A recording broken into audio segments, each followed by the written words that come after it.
We are in the second lesson of our series, Christian Neighboring. Let's see if I can figure this out. Anyways, we're in our second series of Christian Neighboring, and last week we talked about why Christian neighboring matters. We talked about the passage I think this week we're going to reference in Luke. Let me find it real quick. Let me get my life together real quick. Let's see. Yes, in Luke 10. You can go ahead and turn there if you have a Bible with you today. Let me pull that up. All right. Do you know how to go back a slide on this? The back arrow. Use the arrows and go backwards. It's behind your, there, yeah, right there. This one? There's two keyboards. Yeah. That just clicked. Yes. There's two keyboards. I just wanna make sure Thank you. It's a very nice way to say something very obvious. The arrow. Anyway, so last week we talked about why Christian neighboring matters and the commandment for loving. How are we supposed to love God? What did it say? With all our... Okay, and then we are supposed to love our neighbor as ourselves. Yes. So today we're going to talk about who is my neighbor, which might seem like an obvious question. So, what's that? Yes, it does. I should have just put that on today. So let's go to Luke 10. Luke 10, we will start in verse 25 through 37. On one occasion, in verse 25, on one occasion, an expert in the law stood up to test Jesus. And this is probably not someone in civil law. It's probably like a teacher, like in the Jewish culture. On one occasion, an expert in the law stood up to test Jesus. "Teacher," he asked, "what must I do to inherit eternal life?" "Well, what is written in the law?" he replied. "How do you read it?" And the lawyer answered, "Love the Lord your God with all your heart, with all your soul, with all your strength, and with all your mind, and love your neighbor as yourself." "You have answered correctly," Jesus replied. "Do this and you will live." But he wanted to justify himself. So he asked Jesus, "And who is my neighbor?" In reply, Jesus said, "A man was going back down from Jerusalem to Jericho when he was attacked by robbers. They stripped him of his clothes, beat him, and went away, leaving him half dead. A priest happened to be going down the same road, and when he saw the man, he passed by on the other side. So too, a Levite, when he came to the place and saw him, passed by on the other side. But a Samaritan, as he traveled, came where the man was, and when he saw him, he took pity on him. He went to him and bandaged his wounds, pouring on oil and wine. Then he put the man on his own donkey, brought him to an inn, and took care of him. The next day he took out 2 denarii and gave them to the innkeeper, saying, 'Look after him, and when I return, I will reimburse you for any extra expense you may have.' Which of these 3 do you think was a neighbor to the man who fell into the hands of robbers?" The expert in the law replied, "The one who had mercy on him." And Jesus told him, "Go and do likewise." I think we're all pretty familiar with this story. And in reading through Jesus' response, I noticed that Jesus didn't quite answer his question, did he? He said, Jesus did not answer the lawyer's question, but he asked him, which of these 3 proved neighbor to the man who fell among the robbers? The answer, of course, is not in doubt. Jesus drove home the lesson with the command, "Go and do likewise." The man had asked, "Who is my neighbor?" But Jesus faced him with the question, "To whom am I a neighbor?" I had never really thought of this in the story before. There's a lot you can get out of this story of the Good Samaritan. It's even permeated through secular culture. Everyone knows what a Good Samaritan is. There's laws called Good Samaritan laws. Everyone understands the way that this person served a complete stranger, someone who he was at odds with, an enemy. I read one book that said the Samaritan himself would be on the level of this is really strong language, but they said like a terrorist almost, for how polarized the two cultures were. Like just complete untouchable for each other. And there's a lot that we can unpack in this, and we will later on, talking about busyness that causes us to walk by a neighbor.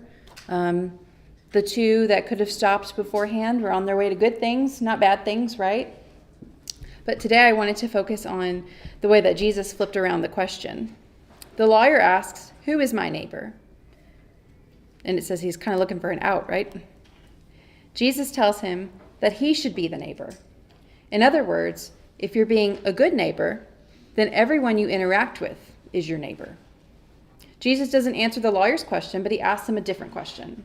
I think if we can ask that last question, to whom am I a neighbor, then we can really begin to see people in front of us better. Let's see if I get the right keyboard. All right. With this in mind, I want to be a little more practical, right? I want to zoom into our own lives. Let me see if I have this with me. I got wipes. I got a diaper. There's my book. I have been reading a book called The Art of Neighboring.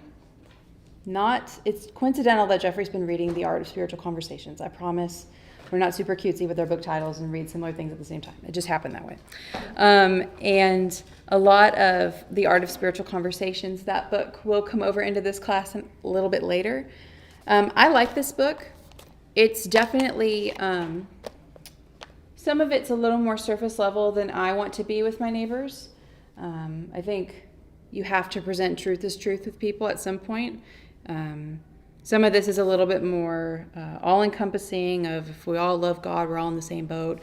But there's a lot of really good ice-breaking material in here, and it's really practical for just like breaking ground and getting to know your neighbors. They focus a lot on block parties in this book, and that is one great way to connect with people. But don't walk away from this class thinking the only thing I want you to do is have a big barbecue with your neighbors. That's not what I'm saying. You should do that. That'd be cool. Invite me. But they spend a lot of time talking about that in this book. However, I want to read a little bit from this book. It's called The Art of Neighboring. So if we say, the book says, everyone is my neighbor, it can become an excuse for avoiding the implications of following the great command. Our neighbors become defined in the broadest of terms. They're the people across town. Pause. Wouldn't you say that everyone is your neighbor, right? That's kind of what we glean from Jesus' answer to the lawyer. Okay, that is true. Our neighbors become defined in the broadest of terms. They're the people across town, the people who are helped by organizations that receive our donations, the people whom the government helps.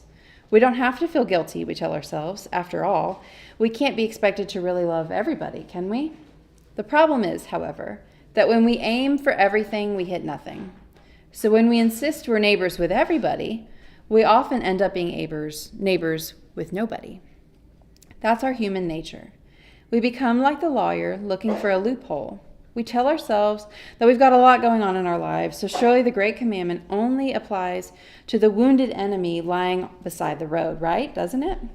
Since we haven't come across many of those lately, surely we're doing just fine when it comes to loving our neighbors. Or maybe not.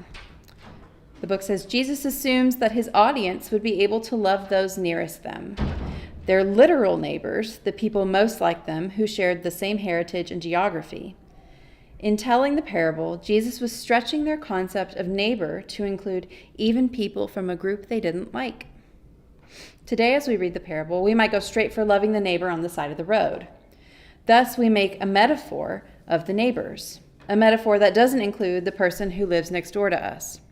If we don't take Jesus' command literally, we turn the great commandment into nothing more than a metaphor. We have a metaphoric love for our metaphoric neighbors, and our communities are changed, but only metaphorically, of course. In other words, nothing changes. So who is on the road in front of us? Who is on our path? Who are our literal neighbors? Those who are in need. Mm-hmm. Our coworkers, Mm-hmm. clients, People you physically come in contact with. people we interact with every week. Mm-hmm. I meant to bring paper in here. Does anyone have like notebook paper, or can someone run go get some paper from the resource room for me real quick?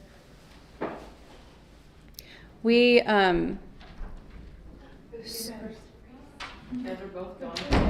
Sue gets it first. Sue brings back better weight paper, better quality cardstock.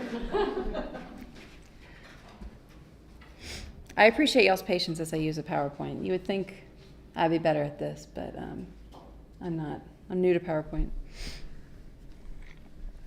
You're doing great. It's a really cool font too. Thank you. Thank you. I spent like a solid 5 minutes picking out a font, so I appreciate you saying that. I appreciate not using Comic Sans. No, or papyrus. I would never do that to you.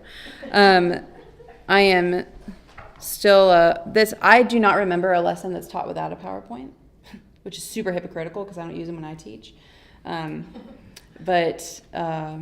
So I really need to use this more for visual learners. But anyways, so while they're bringing back paper, this book it has like a grid in it, and I thought about printing that off, but I decided not to because most of us do not live in gridded neighborhoods up here. So we are going to talk about who is in the road in front of us, who's on our path. So when I did the following exercise, which I'll go ahead and put it up here for when you get your paper in here. When I did this exercise, I live in a fourplex. I live in one of the 2 upstairs units, and then we have 2 downstairs units. And I put, the book wants you to make a block that's your house, a little box, and then put a box for all the other houses on the paper. And then have a slot for A, B, and C, and fill out this information. For me, I just made a list of Unit 1, Unit 2, Unit 3, okay? So I want you to think of the homes that are in contact with you physically, that touch your land in your neighborhood, whatever that looks like. Literal neighbor. Physical neighbors, like the house I pull into on accident instead of yours when my map tells me to on the way to your house. Like the people right next door, the people you can see from your property. And if you don't have those people, we'll get to you in a second. But I really want you to stretch. Just because you can't throw a rock and hit their house does not mean they're not your next door neighbor, okay? Alaska's weird and the landscape's weird. But I want you to write a list of who those people are. And under each list, put A, B, and C. So for me, I have Unit 1, Unit 2, and Unit 3. Next to Unit 1, I put the letter A. And you put what you know in letter A for that person. So for me, Unit 1, letter A, their names are Betty and Charles, and they have 2 kids, and I don't know their names. And I did that for Unit 2 and for Unit 3. It's Curtis and his kids, and then it's David Desjardins. Okay, got it.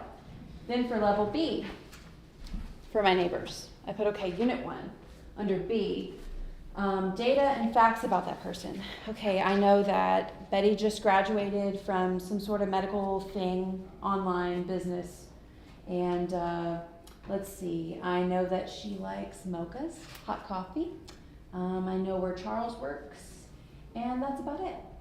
And then level C, I said, oh boy, do I know anything like this about these people? Okay, and I started filling out what I thought I might know about them in this way.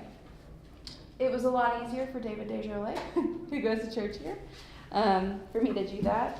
I might be presenting this a little mixed up, but basically, I want you to make a list of your neighbors and list out next to them the levels of information that you know about them. Some of them you might just know A.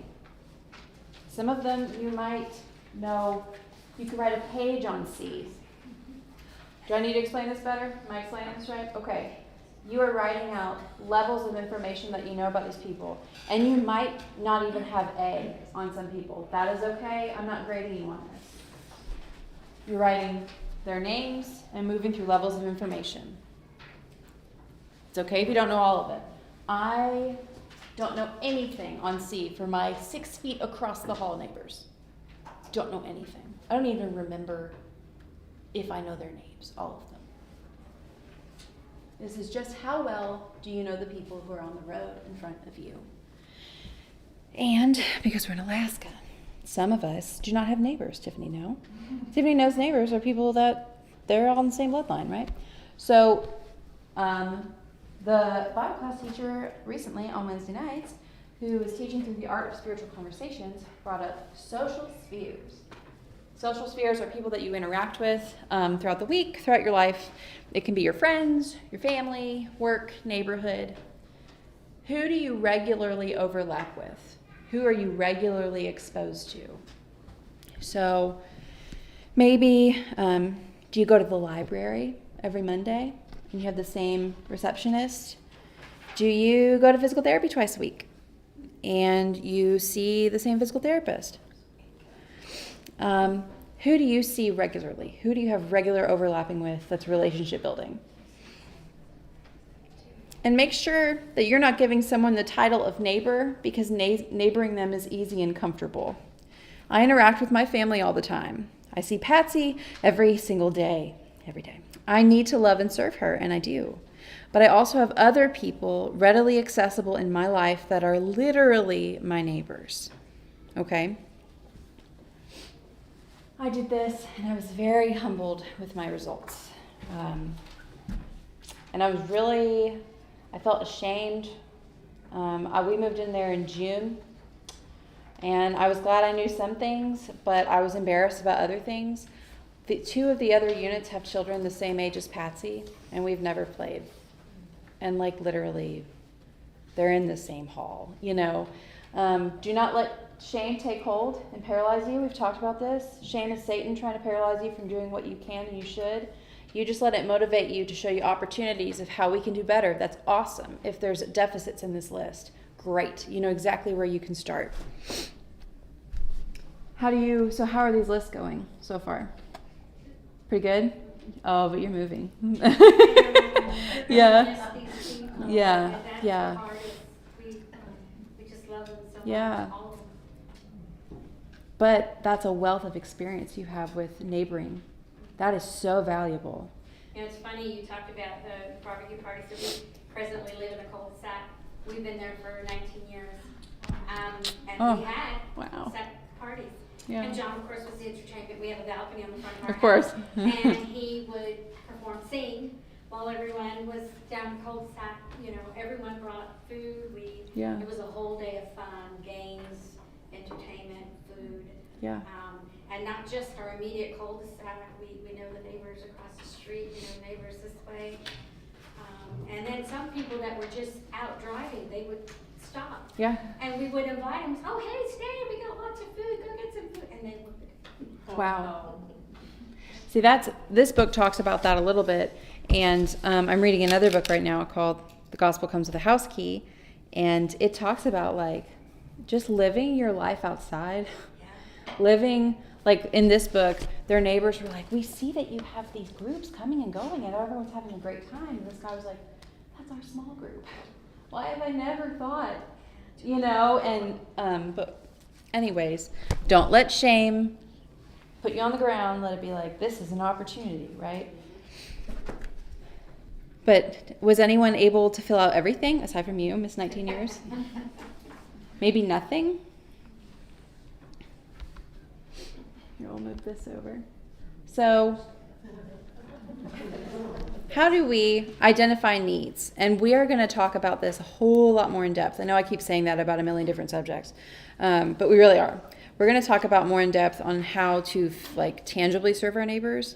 But first, how do we connect? How do you identify neighboring needs? How have you discovered the needs of your neighbors? I'm asking for myself, and I'm also asking for the class right now.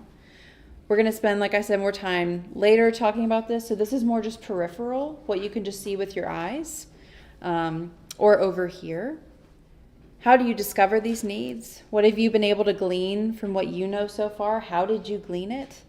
This is really good practical brainstorming. For me, the extent of this has been, we're both going up the stairs, and my unit's right here, yours is right there. It'd be more awkward not to talk than it would be to talk while we're both going upstairs. So I'm going to roll the dice on this awkward situation. And so while we're both unlocking our doors, I'm like, how's it going? How's work? You know, exposures, just trying to create comfortable exposures with people. Maybe this book talks a lot about what can you see? Do you see a mom loading a bunch of kids in a van, running every day? When you see that, can you hypothesize what needs could exist in her home? Do you see someone whose mailbox has been chewed up by a baseball bat or their teenager? That was me in high school, backing down the front yard a lot. What needs can you observe from your neighbors? People watch your neighbors. Be a weirdo. Get binoculars. I don't care. Like, really notice people, you know? Like, we have a single dad across the hall from us. And I can say, oh, that's neat. That's cool. Single dad. Awesome. He makes great food. We can smell it in the hall. He's Hawaiian. It's awesome. But if I take a moment and sit outside myself, I think, what needs present in a single parent home? I've never been a single parent. Jeffrey's gone for 3 weeks. I'm still not a single parent because I have emotional support from my husband. What is that like for a single parent? I'm in brainstorming stage, right? Because overstepping is real. And having so much pride thinking I can be the savior in their situation is wrong, right? So anyways, I would love to, if anyone has, have you ever noticed a need with a neighbor that you've been able to meet or been able to get someone else to meet? What needs do you maybe notice right now in your neighbors? Or has anyone noticed a need that you have? That sounds like a code at the hospital on your phone. Yeah. It's like, I'm on the clock. I can't turn it off. That's okay, don't. That's fine. Yes, ma'am. This is on my neighbor. He knows that Robert's gone, and since he lives right there, he plows out my driveway. Yes. I mean, I think he goes and he does his, and I think he does like a sister or a mother or somebody. And then at 10 o'clock at night, I'm like, what is that noise? I get up and he's out there. And we have a circular driveway, and this, as everybody knows, the snow has to be put in certain places and way out of the way, especially this winter. And of course, he won't take anything for it. So I beg. Yeah. So he'll plow, and then they've got 3 kids, and I say, send one of the kids over, I'm gonna send a pie over, and then he plows, and then I send something else over. Yeah, So, but, you know. And that's good, because that's using your skills, both of you using skills to be a gift to each other and a blessing to each other. And it's great to have Yes. somebody, you know, that, and he must not be here right now, because he's a concrete guy, and there's not a lot of work for that in the middle of the winter, because my driveway's not been plowed in 2 weeks. Okay. So, he must be gone. Okay, yeah. Me and my wonderful Hawaiian neighbor across the hall, we smelled his food in the hall, and I guess he heard us talking about it. Because, man, it smells so good. And we will go up the stairs and just loudly like that. And I always forget the way we can hear each other. If you're in the hall, everyone can hear your sleep. Yes. And, whoops. And so we talked really loudly about how good his food smelled. And we do every time he cooks because we're headed home to heat up spaghetti or something. And so, so one day we heard a knock, knock, knock, and then scurry, slam, and I opened my door, and there's a hot plate of shoyu chicken and rice. And I was like, first of all, I've never heard of shoyu chicken, but let me tell you, it will change your life. It is so good. And we picked the plate up, and he texted us and was like, shoyu chicken with rice, have a good night. And he just did it. And I was like, oh my word. And we ate it with our hands, standing over the counter because we are animals. And we were just like, this is so good. You know, this has never been in a crock pot. Like, this is like amazing. And he sends his 3 children over to drop food off at our door. I don't know if he perceived a need or said, this is a gift I have. I don't think he's a Christian. I don't know. That's something I should know, right? Something I'm going to know. That's an opportunity for me. But we started baking and hanging things on his door. I'm new to sourdough, thank you, Whitney. And so I put a disclaimer, I'm like, this later be greater could kill you, you know, and so we hang out on his door. And he's like, that bread was so good, you know, and so it creates a relationship. It's a conversation starter. You know, there's nothing too small. Patsy made little paper valentines out of cut up paper and used stickers, and no one can read them because she's not literate and her handwriting's not very good. Because it's not working anywhere, right? And, but she's learning gift giving and serving, and she went, it was like 8 at night, door to door, knocking and handing valentines. And, because she came up with that, she wanted to do it. And that was another avenue for connecting with your neighbors, right? Use your kids, just use them. Use your animals. In Gospel Comes with a House Key, she goes on walks with her dog, and that's a way that she connects with other people walking. Notice when your neighbors go for a walk, first of all, read the room, get a vibe if their dog is okay with other dogs, but go on a walk at the same time. That's a convenient way to rearrange your schedule, or without a dog. I don't have a dog. Go on a walk if you see other people walking. Anyways, it's noticing a garbage can that sits on the curb for a long time, a broken down vehicle, yard work, right? Driveway work in Alaska. Just looking at and noticing needs people had. We had a neighbor I lived in New Hampshire for a while as a little girl, and my neighbor one year walked to our door and gave us a Christmas card. And my mother was like, "Thank you." And she said, "Yeah, I thought you guys were Jewish. You never put up Christmas lights. So I didn't want to offend you and give you a Christmas card." And we're like, okay. My dad was like, "Gotta ramp up our Christmas light game, Do you notice your neighbors the way maybe they notice you? So next week, we're going to be talking about barriers to neighboring and what the Bible has to say about different obstacles we might face in our personal life that prevent us from neighboring and serving those around us. Neighboring is deeper than smiling and waving. It's part of it. That's a starting point. But it's not loving your neighbor. We're to love our neighbor as ourselves. And that's more than just a brief, "Hey there, how's your day? Great, see you later." That's a great start. If you're doing that right now, that's a wonderful icebreaker, and that is part of the process. That's where I am with my neighbors right now. So I'm speaking for myself. We're going to talk about a barrier to your neighboring, maybe like anxiety, the state of your home, neighboring conflicts. A big one is busyness. Do you live at a pace that allows you to be available to people around you? We're going to talk a lot more about that.